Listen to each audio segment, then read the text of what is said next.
Hello, and welcome back to the channel. I'm Thomas, and today I'm going to be giving us all a further look at the Toyota IQ.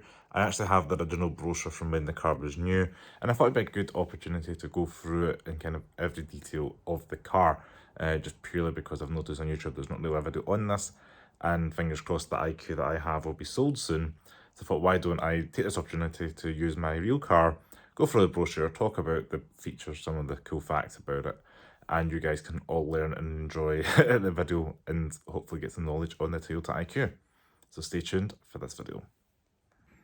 So here we have the original Toyota IQ booklet from 2009, I guess. That's how old the car is. You can see it's worn a little bit, but cool to have. The advertising in this is pretty cool. It's very different from other cars that I've had with these kind of booklets back in the day. The first couple of pages have just kind of like one-liners, which are a bit unusual. Like here we've got a picture of the IQ2 fog lights, same alloys as me. It looks like a little bit of a blurb up here. And I've got a picture of the interior, again, fully loaded option that you'd expect for a press car, with a photograph of the sat-nav, the leather interior, automatic as well. And then we've got some more blurbs here, image shown not UK. I guess that's maybe because potentially left-hand drive and all that. So we've got the little ruler here, which could be a bit of an innuendo, but hey-ho. We've got a little note as well. They're obviously proud of the 3.9 metre turning circle. We've got a guy doing a backflip here again. The fuel tank actually has always interested me, ever since the Top Gear episode. I think James May drove it. Might have even been in white, I can't quite remember. They kept joking about it being a hot point, but it's a really decent shape, cool engineering. Just I'm really into that, how it's like designed to be like flat under here. Helps with aerodynamics, and they're saying improve the low fuel consumption, but it's a cool design and cool engineering feat. And I think it's 32 litres from memory, the size of the fuel tank. And we've got a picture here with the airbags, which you can guess before we even see the lady here. Let's count if they went to the detail. 1, 2, 3, 4, 5, 6, 7, 8. We guess there might be a 9 on the other side. Excuse this hand, I've got like some weird sun rash from yesterday, being out in the sun. There we go, so we've got the 9 airbags. It would be cool if there's 9 balloons here, that's really attention to detail. But there's your airbags, and I believe this rear window curtain is the first type of its kind when it debuted back in the day.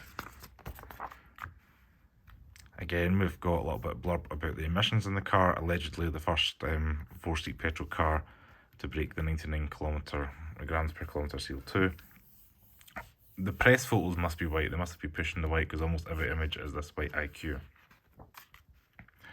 And surprise, surprise, white again. Here are my options.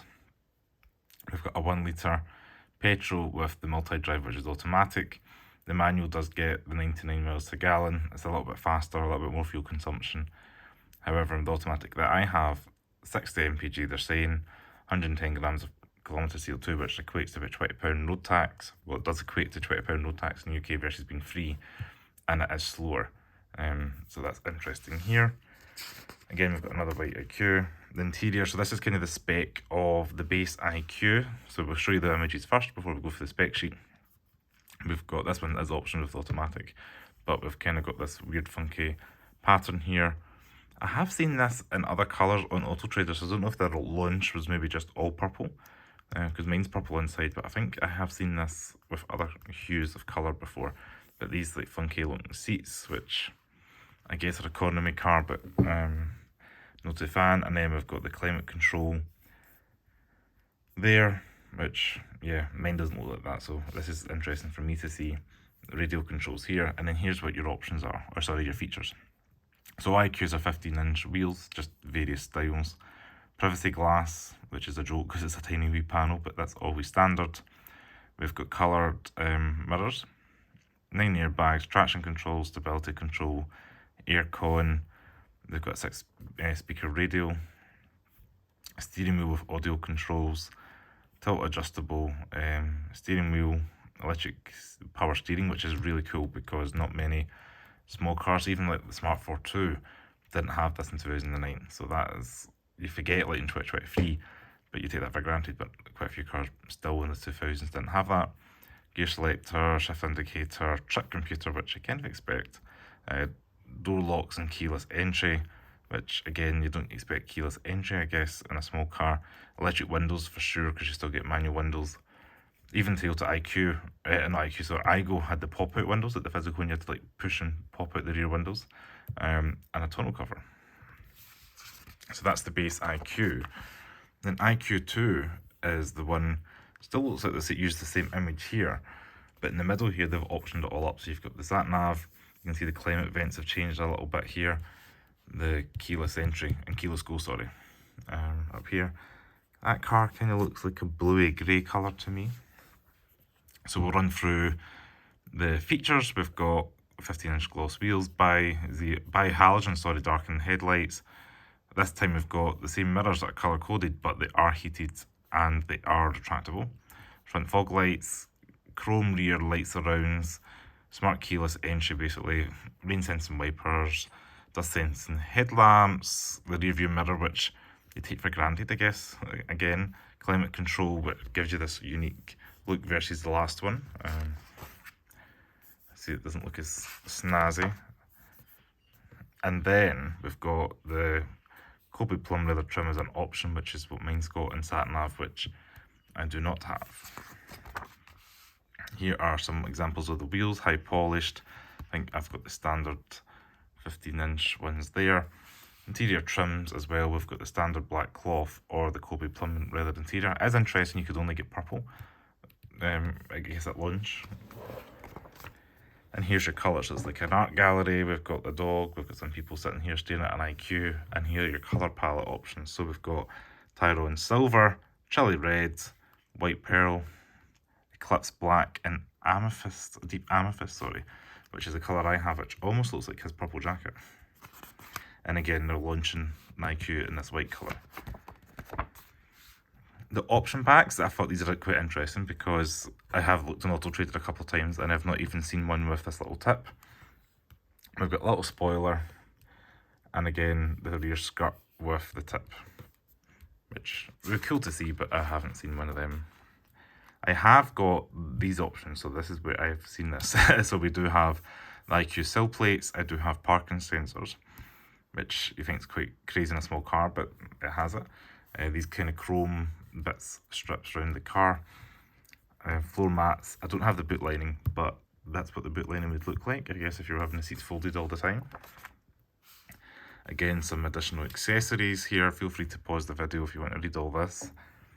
And then here's our wheel designs. Again, 15-inch was the only option that's available in the IQ, but we do have different colours and styles as available. Sorry, I do quite like this. I don't think I've actually seen this one in real life. That's quite cool.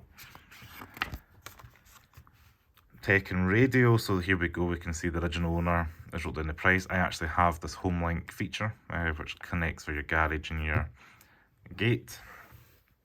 We've got also things like your iPod connectivity, and this kind of shows you the age of the car, because look at the age of this. And then JBL sound system, 780 plus VAT for this upgraded sound system. We do have the parking sensors and feature again, safety with the car seats and ISOFIX. Here are some cool specifications. So if you're reading this morning, I thought it's quite cool. So this is your manual transmission, and this is your automatic. Again, feel free to pause it, I don't want to go through the whole thing. But you can see things like your MPG, the claim, which we've seen earlier on, Euro 4, there's all your carbon monoxide, hydrogen, nitrogen, etc.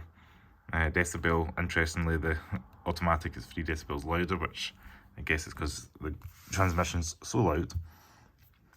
Performance, drag coefficient 0.266, which isn't too bad considering how it's a tall car like that.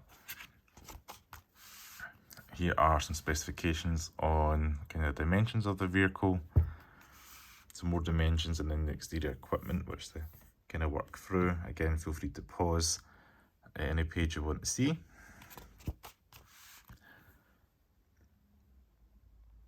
I just thought it'd be quite good to have something like this catalogued onto YouTube, so anybody looking at an IQ in the future can go through and see the original options, because things like this always interest me as well. So here's our glossary. brake assist, traction control, vehicle stability control. All these cool features that, even if you remember the A-Class, I think had a very poor version of this with a deer test. Remember, it kind of tipped over because the IQ is quite tall and short. There's my multi-drive, variable valve timing, VVTi, smart keyless entry, all these cool features. And towards the end of the brochure, and also towards the end of the video now, we've got Toyota and the environment, some kind of statements of the vehicle. They're really punting this white with the purple chair, but this white IQ is getting really punted out. Here we go, owning an IQ, giving you some process of what would happen. Toyota warranty, 60,000 miles, first 3 years. Corrosion covers up to 12 years, Toyota genuine parts, all this kind of exciting stuff that doesn't really excite you now. And then something on Toyota financial services, and then customer services, and somebody called John up here. And that is the Toyota IQ brochure. So I just want to say thank you so much for watching this video. If you like this video, give me a thumbs up, subscribe to the channel below, comment below your thoughts on the IQ if you've got one, if you found this video useful.